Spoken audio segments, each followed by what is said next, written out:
Welcome to Semiosis 101 Season 2's second semiotic video. If you've watched Semiosis 101 videos before, then you will already know I am Dave Wood. Season 2's semiotic theme is a semiotic Rosetta Stone, which is a metaphor to the unlocking and designer-centric translation of Charles Sanders Peirce's semiotic theory of semiosis, sign action. Why do you need Semiosis 101? Peirce's writing and terminology is very obtuse, hence the need for these Semiosis 101 videos. The first 5 Season 2 videos will dispel confusion as to what semiotic signs are. Last week we discussed signage and semiotics. This week we will focus on semiosis as proactive ideation instead of a post-publication analytical autopsy in how applied semiotics can proactively enhance visual communicating. Hit subscribe and I will explain. Last week we cleared up the confusion of signage for semiotic science. This week I will address the thought that semiotics is the thing you do after the design or illustration has been completed.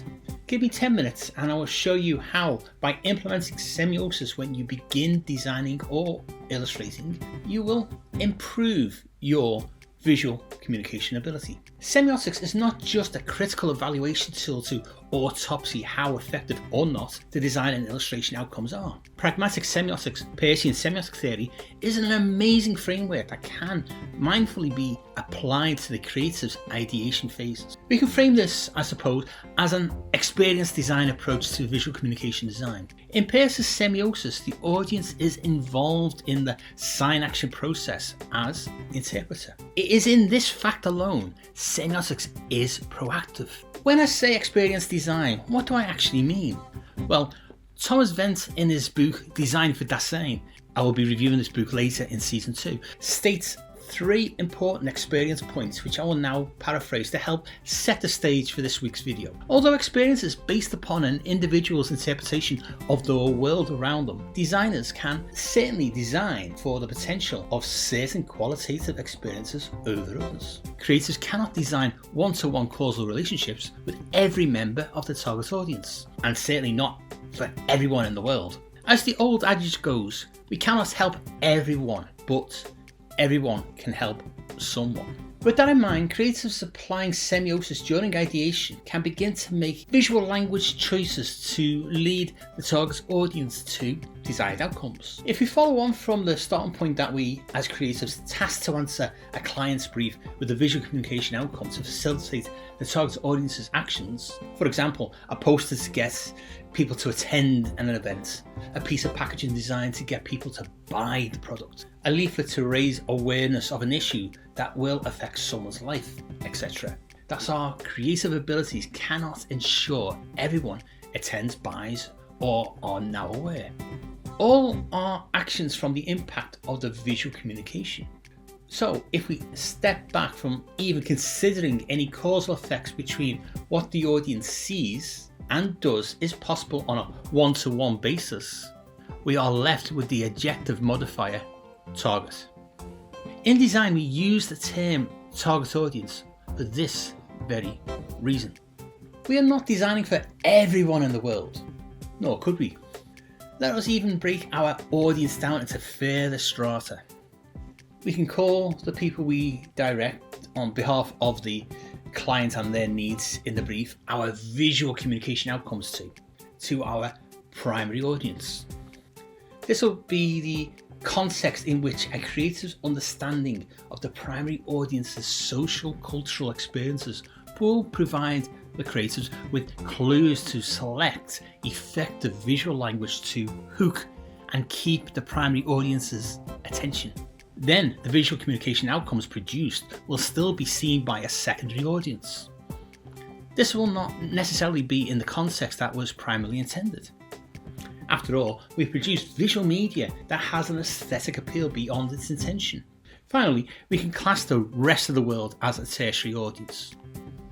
Following on from the primary, secondary and tertiary structures of the audience, creators can stop worrying about the tertiary audience when crafting their visual communication work. Creators can even ignore the secondary level too. Whatever creators produce as a design or illustration will naturally have a secondary audience based purely on the aesthetic value the secondary audience places on the outcomes. This now gives the creative permission not to be anxious about pleasing everyone, which is absolutely impossible to do, but now focused on a subset of humanity that are the creative's target audience. Now, this still may be a sizable number of people to focus your visual communication on. That is why the qualifier Thomas Wendt uses is crucial here. Wendt said the potential of certain qualitative experiences over others. Semiosis helps creative address these. In Semiosis' sign action of crafting semiotic signs, the audience, the creative, and the client's needs are in flux. Peirce uses a 3-point determination flow to describe what is happening. A concept needs to be shared. The creator crafts a visual representation as a sign vehicle to share that concept. The representation hooks and hopefully retains the attention of the audience, who interpret the concept from the representation. As this is Semiosis 101, I have used design-centric terms, replacing Peirce's obtuse technical terminology.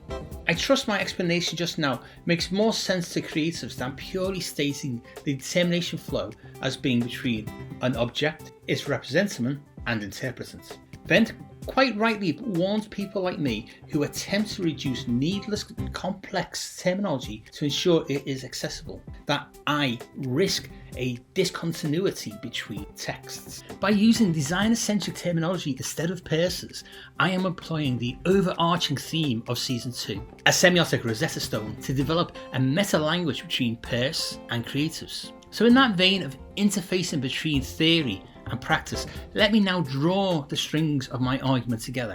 The basic level of semiotic representation of a concept creatives need to visually communicate to their target primary audience is iconic. Again, thanks to Peirce's terminology and how certain words are now understood, I will get you to mentally bracket out what you normally use iconic for. Let us think of the basic building blocks of visual language, lines, shapes, marks, colours, etc., as iconic resemblances to things already experienced by our target primary audience.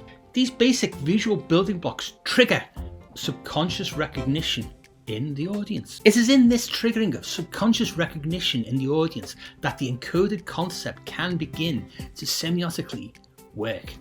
Peirce states that nothing is a semiotic sign until it is perceived as something more than the obvious denotation. The colour red is red. But when placed into a design for a fire extinguisher or on a heart shape, the colour red can be connotatively reread as red meaning something more than red. In this basic example, red is not red. Red is now semiotically read as meaning danger, fire, or passion, love, romance. Within semiosis, red is working at the lowest level of representation of a concept. It has been used as an iconic building block within a visual language to subconsciously trigger recognition in the target audience as a fast track to meaning. In our red example, we see everything I have outlined coming together. Red used as visual language to connote danger or romance. Red used as a basic building block of visual communication, a semiotic sign, to trigger subconscious recognition from the target audience. You are our primary. This triggering of subconscious recognition of a visual element as having something beyond itself to communicate leads to the audience to perceive. This perceiving allows the sign action to begin to work to provide more visual clues and hints to interpret, which engages the target audience more and more. The ensuing semiosis sign action allows for deeper interpretations of the semiotic representations, eliciting deeper meaning to be gained. All this is in the hands of the creatives during their ideation phase. Semiosis applied early on from the iconic level upwards will pay dividends later. To end this second season 2 video, we can conclude that as semiosis sign action is pragmatic and focused on application, semiotic theory can be encoded by creators at the start of any visual communication job. By mindfully considering the target primary audience's certain qualitative experiences, These can provide effective visual clues when creators begin to craft the visual languages they will use. Even a tiny bit of audience research will pay dividends at the lowest semiotic level. If applied early, semiosis enhances the chances of the crafted aesthetic semiotically hooking the audience in and suggesting suitable action. Of course, once done, someone will still semiotically autopsy that thing you do. But by that point, you will already know what you semiotically did and be able to do it again and again. Come back next week for another video. I'm Dave Wood, a design educator and researcher, a published design author, and I've worked commercially as both a freelance illustrator and graphic designer. The guy behind the theory, Charles Sanders Peirce, was a philosopher, a mathematician, and a theorist, but he wasn't a creative. Each week on this Scout Scott Semiosis 101 YouTube channel, I'll post at least one 10-minute explainer video on an aspect of Peirce's pragmatic semiotic theory. Each video will feature a take-home piece of applicable semiotic theory, and they do interconnect to build up your understanding of semiosis. Each free Semiosis 101 10-minute video will use designer-centric terms instead of theoretical language so that illustrators and graphic designers can understand and follow. As a fellow creative and a published design author, I have a link in the description to my Scout Scott website. If you are interested in reading my semiotic Rosetta Stone academic writing, then you can visit my academia.edu link in the description. Any other books on Persian semiotics or design I've mentioned in the videos are also listed in the description. Check them out too. Thanks for watching. Check out the other videos, like and share them with your friends, and hit the bell and subscribe buttons to be notified when next week's video is published. You can also follow Semiosis 101 on the socials for updates. It's Scout_Scott on Instagram and Semiosis 101 on Twitter. See you all again next week for more Semiosis 101 to help illustrators and designers to enhance your visual communication skills.